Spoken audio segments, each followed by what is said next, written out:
before you came to Christ yourself. And still do. And I'll tell you from a non-believer's point of view, having been a non-believer for a large part of my life, the way I came to this question was a little different. It wasn't so much why is there suffering, it was sort of knowing that there's suffering. It kind of drew me to God because I saw the message that Jesus was a source of love and compassion.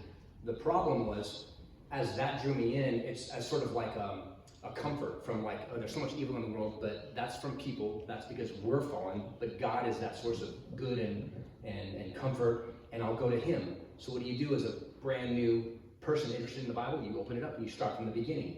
And when you start reading from the beginning, you start reading God commanding his people to go into towns and kill every last woman and child, and that poses a huge obstacle and a stumbling block. And the way I handle it, even today, a lot of times, is I just take those issues that are an obstacle to me, and I just kind of like wrap them up and stick them in a little box, and I don't actually resolve them. And so when I was coming up here, that's what that popped into my mind. That is something I struggle with, especially if you're a very compassionate person, which I tend to be. You're very, I don't like seeing other people suffer, and then I'm reading God commanding people to go and cause that suffering. So I think a lot of people, from my perspective, would find that as a problem. That's interesting. We just jumped, because we were going to jump to the free will defense, because it's the second thing you and I talked about when we kind of planned this out. The free will defense is where we're going to go first. So let's deal with that. But then also, that's fascinating, is that really wasn't, if you talk about them, all the things that Joshua had to do. Like we've been going over this in church and in Sunday school. If they were following the will of God, submitting their will to God, and he tells them to cause that suffering, how do we reconcile that? Well, that was my, the concept of the life verse. Have you all heard of the life verse before? My life verse is Philippians 4:13. I can do all things. People had a life verse. When I was familiar with that concept, having been an ex-Christian, kind of at the height of my atheism, and so I sort of scornfully adopted 1 Samuel 15:3. I'd have to go check it, but I think that's what it is. 1 Samuel 15:3, and God says, "Go now and smite Amalek. Kill the Amalekites, wipe them out, kill the men, kill the women, kill the babies, kill their animals. Just wipe them from the face of the earth." Literal genocide. Yeah, and so we get that a lot. But I do think the key is in kind of to unpack the free will defense, because I think there's something there. The question becomes, can God, here's what it is, can God do everything? If you ask a Christian, can God do everything, 99% of them, without hesitation, are going to say what? They'll say yes. Yes, of course he can. However, is that the right answer? he can't sin. He can't sin. What are some other things that God can't do? God, you could name specific sins. God can't lie. Break a promise. You can't break a promise. Kind of the sophomoric philosophical question about God. Can God create a rock so big he can't lift it? Have y'all heard that one before? Yes. I was going to say, you can't make a square circle. Exactly. Yes. And Jeff says God cannot make a square circle. So you see what the issue is. It's not a test of God's power to ask him to do what is logically impossible. That is not a qualification or a criterion for omnipotence. To be all-powerful doesn't mean you can do everything. You don't have to be able to create a square circle, because by definition, a circle is not a square, right? The question, can God create a rock so big that he can't lift it? The problem is with the question. It's a false question. It is self-contradictory. It's a trap. It's a trap, right. So here's where this kind of maps on to the free will defense and the problem of evil. Can God, at the same time, create creatures with true and meaningful free will, and at the same time forbid them from ever using their free will to choose the wrong thing? You see, that would entail a logical contradiction to require that of God. I've heard some people say that God created us to love him, for him to love us, and to love each other. But love has to come in the package with free will. If we didn't have free will, we couldn't choose to love. You have to choose to love. It can't be forced. So if we have free will, then that opens up the door for all of the sin and the hurt and the strife. And how could God stop us from executing the evil, from choosing evil, if He also gives us free will to love? And I think what Mary and I were talking about this, and I think we kind of came to the conclusion that what most people seem to want is they want God to stop the Holocausts. Could God have stopped the Holocaust? Could He have taken out Adolf Hitler whenever Hitler was 2 years old or 12 years old or 20 years? Of course He could have. And every single person that was trying to insert themselves into that type of power to lead that type of movement, God could have just wiped them out. He didn't do it. What we want is a God who stops those sorts of things, and a God who stops rape and murder, and a God who would have stopped the lynchings in the evil old South, and God who would stop chattel slavery. We don't want God to stop us from like being a jerk and cutting that person off in traffic. You know, like that's too far, God. Right. So we're willing to say, God, stop these evils, but these evils I like to do, just kind of let those aren't really that bad, are they? Just let those slide. Stop Hitler, but let me go to the bar. Yeah, right.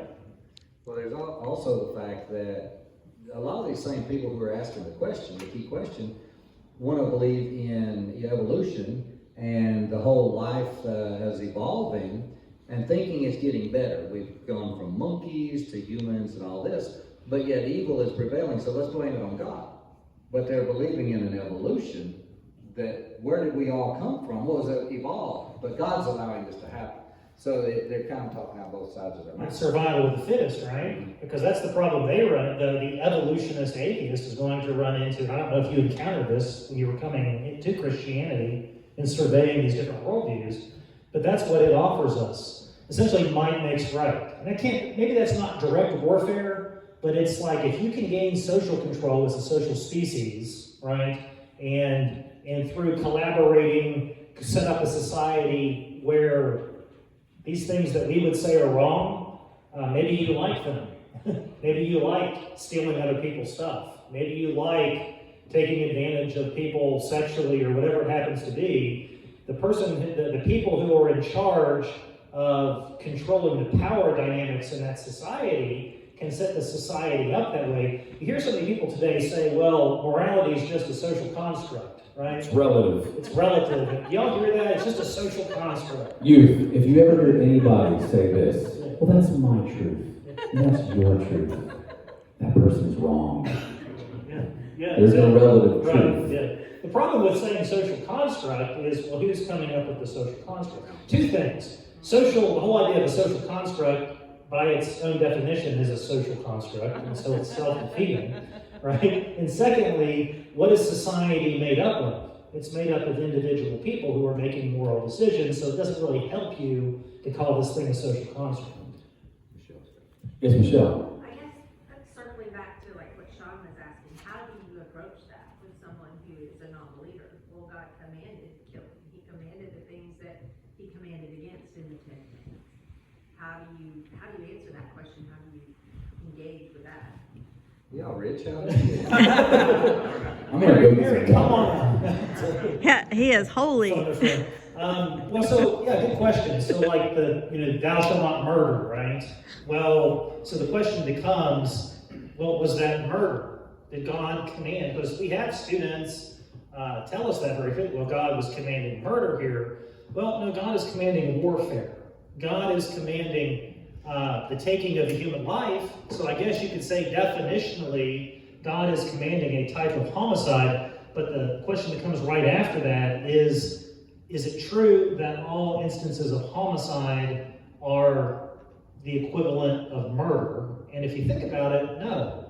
If you believe in self-defense, which I do, I'm a big 2A guy, right? I hope I never have to use a firearm to protect myself or others. I pray that all the time. But America, yeah, I'm going to be ready. I want to make sure I'm as ready as I can be and prepared to do that if the situation warrants it. So taking a human life in that type of circumstances, most of us would say, that's not murder, it is homicide. It's a justifiable homicide. It's a justifiable taking of human life. War would be another one, right? If you are consigned to war, conscripted, I guess is the correct word, and you're drafted, your nation's at war, you didn't make these political decisions that put you over there, but you and your friends are getting bombed, you're getting shot at. If you can take out one of the enemy soldiers, have you murdered that enemy? Most people would say, now there are some people would say yes, but most rational people throughout history would say no, that's just war theory. Sometimes, regrettably, that's what is required. And so God was commanding Israel to go to war in a very absolute sense with an extremely idolatrous people that were trying to wipe out the Jews on their way to the promised land. God had given the promise. You guys know this. It's Bible 101, right? He gave the promise to Abraham. I'm going to, through you, you're going to be a blessing to the nations, and through you, I'm going to bless all the nations. He's talking about Christ. The opportunity for the forgiveness of sins and salvation that's only going to come about over the course of the next 1,800 years from the time he issues that promise. Well, guess what happens if the offspring of Abraham are wiped out? Well, we're all up the creek without a paddle. And so even though it doesn't look like it, when you just look at that cross-section of history, the destruction of the Amalekites was actually a mercy of God. That kind of stretches you some, but you got to think about it. What is God's ultimate goal? It's the redemption of humanity. And their actions were trying to prevent that. And also, evil spreads, okay? And so, if we look at the time of Noah, let's go back to Noah. Would any of us here who have that question, would we also say that God was, was causing death and destruction and horror when he wiped the world out with a flood?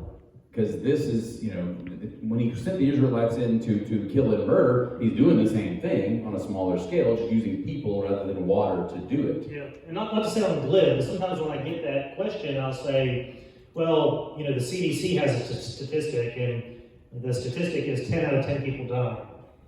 10 out of 10. We all have a death sentence hanging over our head. If Christ tarries, if the Lord does not return, every single one of us here will physically expire one day. And so God requires everyone's life. He has that authority. When God decrees that a person dies, that is never murder. God cannot murder. God is the life giver. He has the prerogative to be the one who requires any life at any time that he desires. That's never murder. It's logically impossible for God to murder. He can and he does demand life. The Bible says the wages of sin is death, right? We all know this. And so we have, because of the sin of Adam, and Adam all die. So that in Christ all shall be made. Well, that's the other part of the promise. But 10 out of 10 people die. So while that does sound horrible, all of humanity is dying.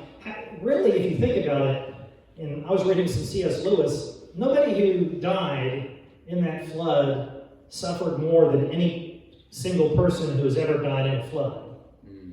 We tend to think of it as like the totality of like, well, it was 100 million people that died, so it's 100 million times one drowning. Well, no, that occurs on an individual level. You see what I'm saying?